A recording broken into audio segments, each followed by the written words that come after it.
Let's talk about this campground. As you can see, it's got nice, big, wide sites. This is Huckleberry Hideaway Cabins and RV Resort in beautiful Minden, Louisiana. And nice dog park with an agility course, modern amenities including a bathhouse, laundry facility.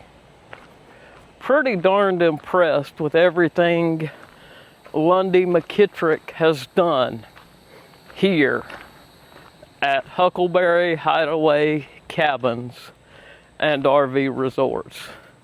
So today we're going to sit down and interview him about his vision on the Wandering Gypsy RV Life podcast. I'm living the Wandering Gypsy RV life, rolling smooth beneath. We are good to go. Let's just go for a little travel. Go for a little drive. Okay, we'll just take it easy. You don't need to take it easy. Talk a little bit about your vision, Lundy, with this park. Well, right now we're just finished phase one a few months ago. Okay. We have 9 spots. 8 of them are back in. One is a pull through. One of the back ends is designed for like a teardrop or a single axle trailer. Okay. And the others are fairly big. We try to put a 45-foot landing pad so you have plenty of room for your RV. Yep. And have it fairly level. Again, we're on a learning curve here. We got to add some gravel to a few spots. It's part of we don't know what the hell we're doing, and we're doing it different as we go along. It's a learning experience. It is. I mean, when you got started, you probably didn't know other than traveling to RV parks. Correct. That's all I did. I traveled to RV parks. We had a great big tree here, an oak that was probably 3 foot across, and when we put in our electrical and our water lines, we clipped one of the big main veins from it so that it sucked the water and the nutrients from that. We ended up having to take that down last year. We ended up... Is that it over there? That's it over there. We ended up having to cut it down and make a chair out of it. And that was huge. That was a huge tree. And a big old oak, and we did not want to cut it down, but once it died, we had to. And it was probably 150 years old. It was old. Well, like the one we're going to show you here in a little bit is about the same size as that one. So yeah, at least 100 plus years of age. 100 plus years. Yeah. So it's seen a lot of history. It did. It did. And we kept it there. That's why we made the smaller spot for the single axles, the pop-ups, the teardrop campers, so that those people had a place to park. And that's our shortest spot, and it's only about 35 foot long. That spot right there? That spot right there. Okay. From the back gravel to the road is about 35 foot. Okay. Where all the others are between 45 and 70 foot long.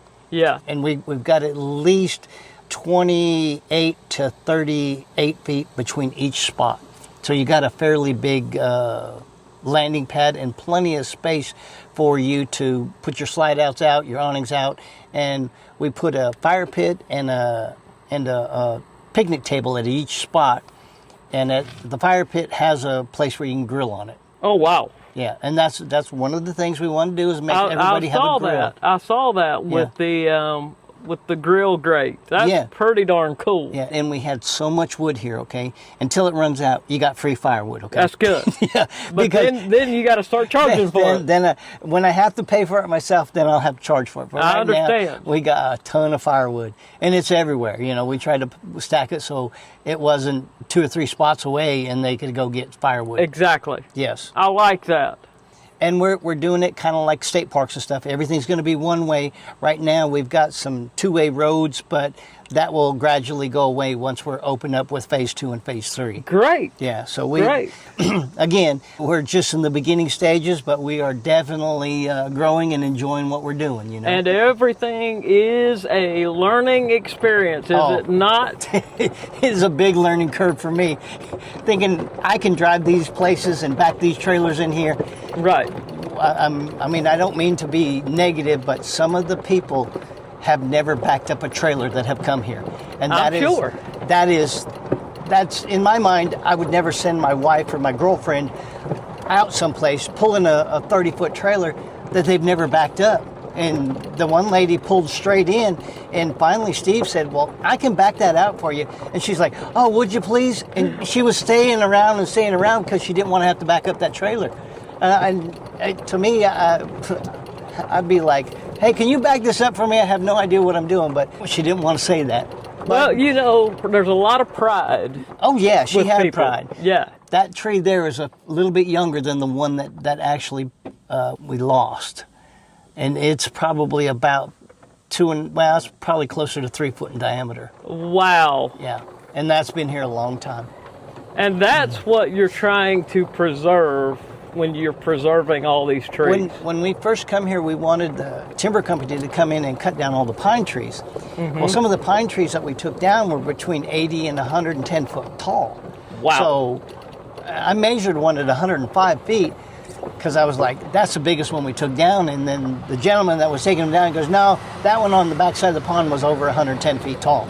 And I never measured that because I didn't realize what I had back there. But it was just... So you cut the pines off of here. We never did.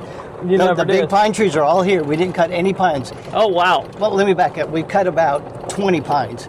Okay. Because they were in places where we were going to put the campers. Okay. And I didn't want sap and pine needles to get on the camper, so that's where we trimmed the pine down. But the ones that, as you get here and you look around, there's a lot of trees that are 70, 80, 100 foot tall that are pine trees. This would be a perfect site for my rig. Oh, it would. Just pull right in. But then the people that want to go by you, they get really close to your spot. Okay? Yeah, yeah. But yeah, we got nice big corners, and we tried to keep each road about 18 to 25 foot wide, so you can pull out. Okay. And you can turn. So each of these spots here, as you pull out, you'll have plenty of turning radius, so you won't drop your tires off into the grass. That was our one of the main goal, yeah. And these first three are pretty level, but then when you get down to the next 4, you're going to have quite a drop off. So we have got to add some dirt here and allow it to be a smoother transition onto the road. Exactly. And again, that's a learning curve because we built these and we're like, oh, that's not going to work. That tongue or that hitch in the back is going to drag. So we built up the road. We just have to build it up a little bit more. And some of that will be with gravel. You don't want to build your roads with gravel because it's so expensive. You'd rather do it with dirt. Right. But the places... I know that I wouldn't... I'm being honest here. Oh, yeah. I know that I would not want to park on that site. Yeah. Or that one, yeah. Quite frankly. But we've got enough of a road. We got 35 foot of road up there. So we'll be able to hang out in the road 5-10 foot, and it ain't going to affect anybody else. Okay. As they go by, and you want to be up on the upper side of the road so you can swing into your RV spots. Exactly. So it's going to all work out. We're just gonna. Everything you're doing takes time. Right, and I'm a novice at it. Like we talked about earlier, I've only been in there. I've never built one. This is going to be another bathhouse, which will be 2 baths, and we'll have a laundry facility here. Okay. At the current time, we are not charging for laundry because we're using a washer and dryer that we had previously. If those break, then we'll probably have to go to a coin or a dollar operated machine. Yeah. But right now, we're trying to make it as convenient for everybody as possible so that they have laundry facility, but also they don't have to go get quarters all the time. I mean, I carry a whole roll box of quarters. I carry a box of quarters in my RV. Yep, a lot of people do because of that. And the one gentleman in the primitive that come, he goes, how much is it for a bundle of wood? And Steve told him, oh, it's free for right now until we run out. Well, he had a monster fire 2 days in a row, okay? And it was cold out. We're in the 30s and 40s. Okay. And he was loving it. And then Sunday, him and his girlfriend come up and asked me, well, can we stay another night? And of course, primitives are not, they're not hardly being rented. Yeah, sure, no problem. And those two absolutely had a ball. Well, that last night, It was in a fire pit, but he had some 4 or 5 foot flames coming out of that fire pit. Lord! He was having a ball with that free firewood. It's okay because we needed that stuff to get burned up. And it's probably dry and ready to burn. Oh, yeah, all of it is dry and ready to burn. He was having a ball. The kids love it. Like we have little s'mores packs in our little country store, and they have a ball. And Chrissy got big, huge marshmallows. I don't know where she got them from, but normal marshmallow, it's like 2 or 3 times as big. Oh, so it's not even the jumbos, it's the jumbos. Well, it may say jumbo on there, but when you look at them, they are monster marshmallows. So goodness. We have Muscadine Manor. We have Blueberry and Blackberry. Muscadine Manor is like a little cabin, and Blueberry and Blackberry are park model campers. Park models, yeah, permanent. They're what they call glamping RVs. Blueberry has a 4 bunk in the back, and the Blackberry has a loft up top, and the kids love the loft. And over the patio, there is also a loft to sleep on.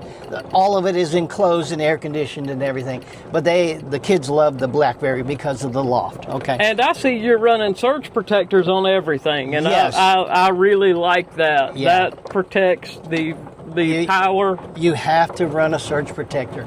Yes. I didn't in the beginning, and again, a learning curve is like we had a lightning strike and it blew some stuff out. So that cheap surge protector of $100, go get one because it pays for itself. When you have them circuit boards and things go out, that's $200-300. That could have been saved by $100 surge protector. If you have a surge in an RV and your computer's plugged in, you could lose a $3,000 computer. Exactly.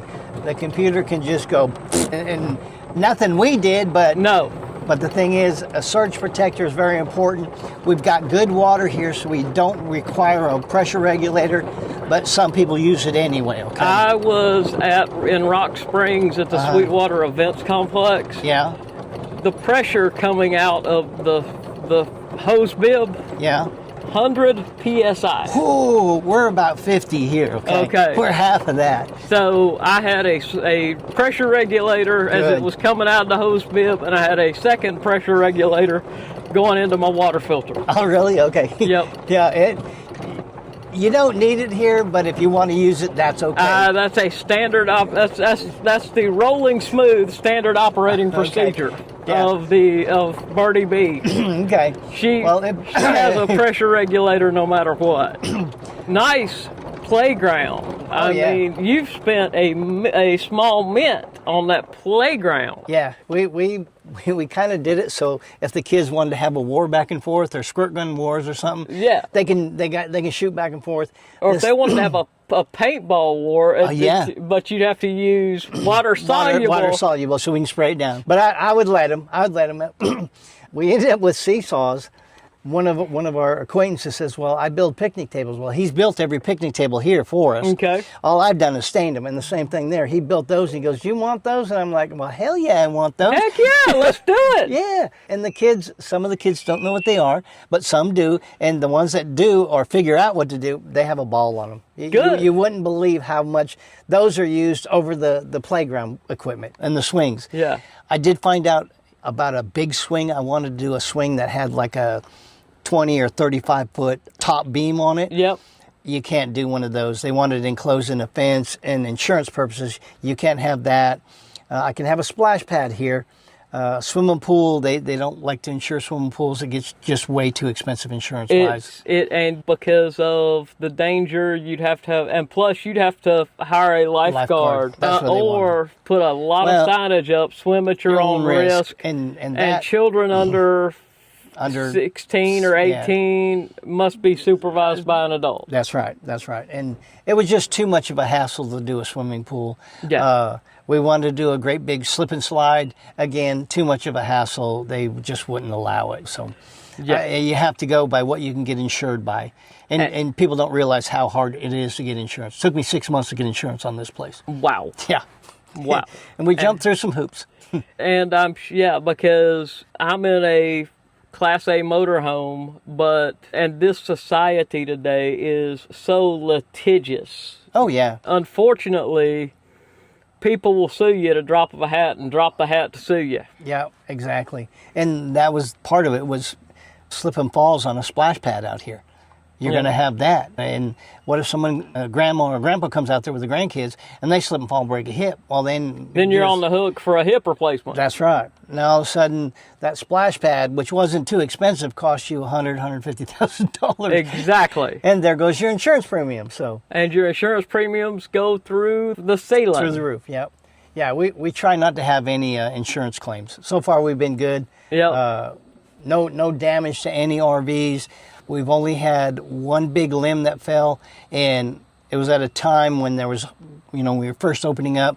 But if it would have hit an RV, it would have tore the roof out of that. And it's like, okay. So we had the tree guys come back and trim a whole bunch of stuff. And right now, we still get a few dead limbs that fall, but they're maybe 1, 2, 3 inches in diameter. Not a 5, 6, 7, 8 incher. No. Because if you had one of those fall, even on Bertie Bea, if I had one of those fall on Bertie Bea, it would do a ton of damage. Yeah, the one that did fall was about 6 inches, and it was right in the center of an RV spot. It would have demolished that RV. Oh, wow. Yeah.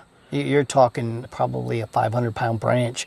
Wow. Being so big and so long, I was like, well, we got to get some more of these trimmed out. And that, again, that's our learning curve. We don't want any damage to any of our RVs that come and visit us, because that makes for a bad experience.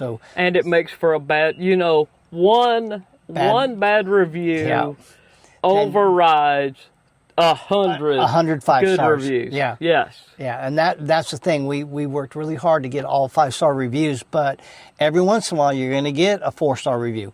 Every so often you're going to get that one person who comes in with a mat on over maybe nothing that the RV park did, but their bad day turns into a negative review for me, for you. Yeah, and that has happened. We take it in stride. I don't think it was anything we did. I think it was something they didn't read all the instructions, or they didn't realize the location we are on the map. They wanted us to be closer to town, and I was like, if you look and you punch this into GPS, we're 6.5 miles from town, and Walmart is 10, 11 minutes away, and that's what we wanted. We're still out in the country, and we enjoy being out here, and at nighttime, it is so quiet and so peaceful. People are like, man, you can't hear anything out here at night. No. And I've never heard the coyotes howling, okay? But Steve and Christy were out back on the deck one night with the guest, and the coyotes took off howling and having a good old time. And I've lived here for almost 2 years now, and I have another home, but I live here most of the time now. I've never heard coyotes howling. Wow. I've heard all kinds of birds. Heard a couple foxes. You know how foxes will squeal? Yep. I've heard them, but I've never heard a coyote. And then that's the crazy thing, because that night that they heard them, they said there was probably, half a dozen out there just howling and having a good old time. I'm like, I've never seen a coyote. We did have one guest that said, well, there's bears here. We've been here for a couple years, and Christy and Steve have lived here for over 20, 30 years. Christy, her whole life, never seen a black bear in this part of town, or this part of the state. And she goes, no, there ain't black bears here. Now, on a game camera, you might find one every once in a while. Right. But for the most part, the only thing you don't have to worry about the wildlife here, because they're going to run the one minute they see you. The deer come in. Of course, we feed the deer. We want the deer. You got to have the deer. Yes. And we love watching them on camera. The minute you walk out that back door to get on the deck, man, they hear you and they're gone. They gone. They go. And whoop, there they go. They don't stick around at all. But that's okay. That's okay, because the deer, as long as they can see them on the cameras and they know they're here, the RVs and stuff on the backside of the pond, if they're sitting outside and they're quiet, they can hear them come in and watch them. And if you have binoculars, you can really pull it in and see them good. And they'll come in, generally they don't come in too early, closer to dusk, around 8 to 8:30, and you can see them then, but if they hear a sound, they're pretty skittish. They boogie on out of here. Wow. Wow. My next thing is, you want to go down one of the trails. Let's do it. Okay. That's where I was going to take you next, okay? I don't know if we'll ever do this, but this trail here is probably one of the better trails if we did a spook trail around Halloween. So are you sending people to park down that way? No. Parking, see the landscaping timbers there behind you? Oh, okay. That's where we put that for parking. Okay. Yeah.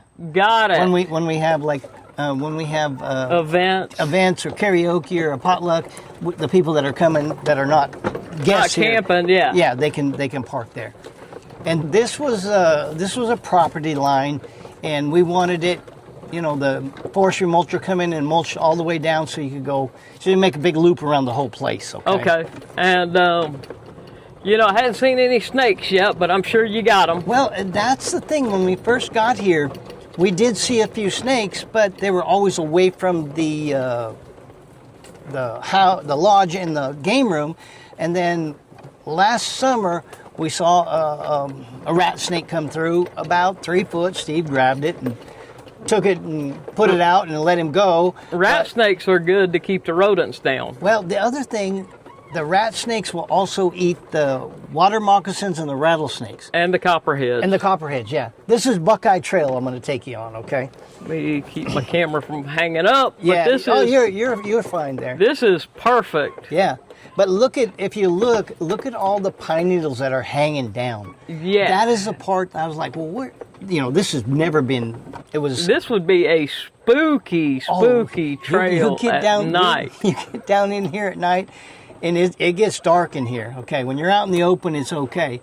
But if you get down here on a night that doesn't have a full moon, you are definitely going to have some major fear. Yeah. It's gonna. You made it. Yeah. on a few of these trees, we're gonna scrape. I'll tell you that right now. Okay. And hopefully, I won't hit any trees. But as it tilts and stuff, the top will rub on get some this of inside the. Yeah. I'm gonna get this inside the windshield because sooner or later I'm gonna rub on something. Or you're gonna rub on something, and I do not.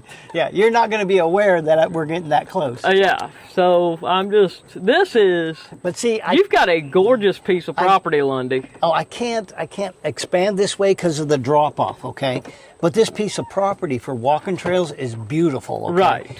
And we made these so you didn't get too far away from the actual campsite. Yeah. But if you get down in there, I don't know, it's probably another 1,000 feet to the property line. Oh, wow. So if you get down in there, it gets really deep. There's a deep drainage gorge down in there. Oh, wow. And I'm telling you, it cuts, when the water gets to flowing, it's going to cut a hole in that ground. And you don't realize how strong water is until you see it rushing. And, yeah. And it'll get to rushing down in here. and it will take you away if you're not careful. Or if you don't ever test the water and the power of it, because it'll wash away a big rig in a heartbeat. Yes. Once that water hits the side of your truck or your RV, you're gone. Yes. It is just stick a fork in it, you're done. You're done. Oh, we do some, Steve and Christy got us some geocaching places here. Yes. And they are out here. And I thought we would come up on one of them. Are they with, which geocache company are they with? You asked me a tough question. I don't know. I'll ask Christy today. Christy, when she gets here. Because off the top of my head, I can't remember which one she went with because we talked about three or four. There's a geocache company that also does Adventure Labs. Yeah, she's with that one because we have Adventure Labs here. And the Adventure Labs are promoted by friends of mine. Kevin and Patrice McCabe of RV There Yet Television. Yeah. Wow. You can go that way. That's Piney Woods Trail. Mm-hmm. It gets really tight in there. I do have my daughter blessed me. Be careful of the Sasquatch, folks. My daughter blessed me with a sign one Christmas. Do not feed the Sasquatch. Yeah. Danger, don't feed the Sasquatch. And we had to find a spot for it. That's a perfect spot for it, Lundy. It is. And I do have a Sasquatch little statue about 2 foot tall, and I'm going to find a spot to put it in here, okay? That would be absolutely perfect. Yeah. And, I guess we could, I heard a rumor that Louisiana has a Sasquatch. Oh yeah, if you look at the sighting spots, right? Louisiana has probably had, because Boggy Creek flows into Louisiana, has probably had, I'm just guessing, over 100 sightings here. Okay. Oh wow. Yeah, There was a sighting reported over close to Houghton, where I live, which was about 3 miles from my home, in the backwoods where nobody's at, and I could see it back in the 70s when it was recorded that he could have come down that far, or she could have come down that far. Most of the time you hear Sasquatch sightings out in Oregon, Washington, Pacific Northwest, Colorado, a little bit in Montana, a little bit in Wyoming. And you know, there was a picture that circulated back in the 70s of somebody saying they took a picture of a Sasquatch. It was behind, you know, it was probably 200 or 300 yards away. You know, it's a real famous Sasquatch picture. Okay. I can't, and it was, I know it's from the 60s or 70s. Yeah. I'd have to look it up to see, and if I find it, I'll share it in the show notes, folks. I'll excuse me, I'm going to add to it. The Patty Bluff Creek with Roger Patterson and Bob Gimlin. Yeah. And when you look at the zoomed in pictures of it, she had a muscle tear. And when you have a muscle tear, it heals on its own, but when the tear flexes, it's going to be a really strong short muscle, a bulge like you got a monkey bump. Yeah. And that popped out, and when I saw that, I knew at that point that was not a suit. There was nobody in a suit. That was a living, walking being there. Okay. And that was the thing. I was like, you know, I was young, and I'm like, that was real. You can't fool me. That was real. Yeah. That was not a hoax. That was nothing that Roger and Bob did something to get publicity. It was a real thing. And again, who's gonna? There was breasts on that, on what they call her Patty. There was breasts on that. So who's going to think of doing a female with breasts, okay? Again, knew it wasn't a hoax from day one because... Oh, we're back where I am. Yeah. That's too cool. I'm about 4 down. 4 down there, yeah. Yeah. I can see my landing gear because it took some RV engineering, folks. To get it level. To get it level. But you have a absolute beautiful piece of property. We're gonna go by the primitives now, okay? Okay. I've got seven primitive spots. Tent campers could come and play. Yes. Tomorrow night you've got karaoke. I hate I'll be back in Alabama, but we try to do. We've done 4 of them so far. 3 of them so far. Have they been well received? Oh yeah, 25 to 35 people, and probably most guests don't want to get up and sing, but we've had 2 or 3 You get couples. enough Coors beer in me, and I'll get up and sing. But it will take some Coors banquet. Yeah, it'll take a while to get you the courage. Yeah. But we had 2 couples, one weekend and one another weekend. They sang right in the rotation, sang right along. Absolutely wonderful singers, okay? Yeah. They had the voice for it and enjoyed themselves thoroughly. And of course, man, we're going to be back. And they follow us so they know we may, like sometimes we may have a surprise visit because they just come back for the karaoke. Right. And that's what we're going to have on the 4th of July is karaoke. This is campsite 1, 2, and 3 on this side. Okay. Then we have a Mossy Rock. We're going to go down Mossy Rock Trail. Okay. The nice picnic tables, handmade picnic tables. Handmade picnic tables. The only thing I did was sand them and stain them, okay? Okay. I don't want anybody getting a sliver or anything off of them because that ruins your weekend. Especially if you're sitting down in a pair of shorts and get a sliver in your derriere. Yeah, and in Louisiana, 90% of the time, people are here in shorts, you know. Yep. You can't help it. As I'm going up here, we're coming up on a trail that goes between the peak of the property and our dog park. I love your dog park. I walked around it a little bit ago. Dog park, we are pet friendly. It's 125 by 125, 5-foot chain link fence. Okay. And I don't mind big dogs as long as they're not aggressive. And the other thing, we don't want any dogs that are in heat. But when you're traveling with dogs, they need a place to run. They need a place to play. They need to get their energy out. I got to back up a little bit. I'm talking about the dog park, and I forgot to show you something else. Okay. On this property, we have a pretty high point. Okay, it is 409 feet above elevation. Right now I'm at 399 according to the Apple Watch. Yeah. And you look through there, see the mushroom? Yep. Can you see that? That is one of our geocaches. Geocaches. Yeah. Okay. Yeah. Ooh, ooh. What'd you hit? The tree. I still have it in reverse. Oh, hey, Lundy, I think I need to start driving. Yeah. Maybe you had a little bit too much coffee with maybe some Irish. That Bailey's Irish cream is catching up with me. Yeah, it must be. Dang. Oh, me. Well, you know, I'll edit this down to about 15 minutes. But, hey, yeah. This is... We had fun doing it. We've had fun doing it. Yep. I've got to tell you, folks, if you're looking for a hidden gem in an RV park, come see Lundy McKittrick and Huckleberry Hideaway Cabins and RV Resort. And Lundy knows my only complaint is we had to do a little RV engineering over there with Bertie Bea to get her level.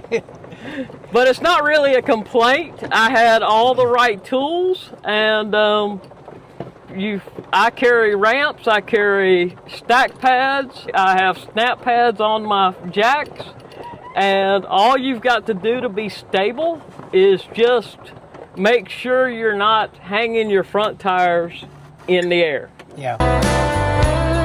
With Bertie Bea and Rosie, headed to the next sunrise. Thank you for riding along with me today for this episode of the Wandering Gypsy RV Life Podcast. If you enjoyed this episode, be sure to like, subscribe, and share the podcast with a fellow traveler so more folks can find us out here on the road. You can find more stories, photos, and adventures over at wanderinggypsyrvlife.com. If you're looking for gear that helps keep your rig running right, check out TechnoRV through my affiliate link at TechnoRV.com. They really do help you adventure more and worry less.